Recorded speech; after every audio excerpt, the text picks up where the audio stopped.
Attorney general of Pakistan Malik Mansoor Usman Awan نے کہا ہے کہ دیہی علاقوں کو صحت، تعلیم اور آمدورفت کی بنیادی سہولیات فراہم کرنا حکومت کی ترجیح ہے۔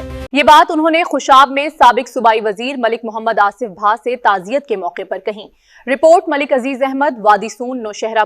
Attorney general of Pakistan Malik Mansoor Usman Awan نے کہا ہے کہ دیہی علاقوں کے عوام کو صحت، تعلیم اور آمدورفت جیسی بنیادی سہولیات کی فراہمی حکومت کی اولین ترجیحات میں شامل ہے۔ ان خیالات کا اظہار انہوں نے خوشاب میں سابق صوبائی وزیر ملک محمد آصف بھا سے ان کی ہمشیرہ کی وفات پر تعزیت کے موقع پر کیا۔ رپورٹ عزیز احمد اور آپ دیکھ رہے ہیں آج تک۔ آج تک کی ویڈیوز دیکھنے کے لیے ہمارا چینل سبسکرائب کیجئے اور بیل آئیکن کو کلک کیجئے تاکہ آپ ہماری آنے والی ویڈیوز سے باخبر رہ سکیں۔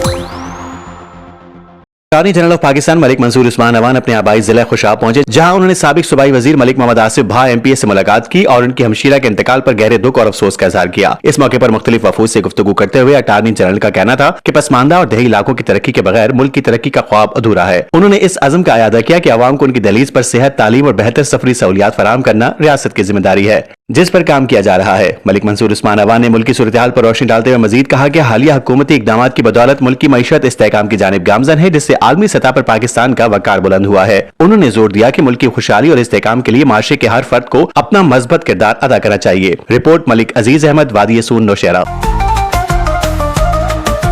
آج تک نیوز، خبر سچ کے ساتھ۔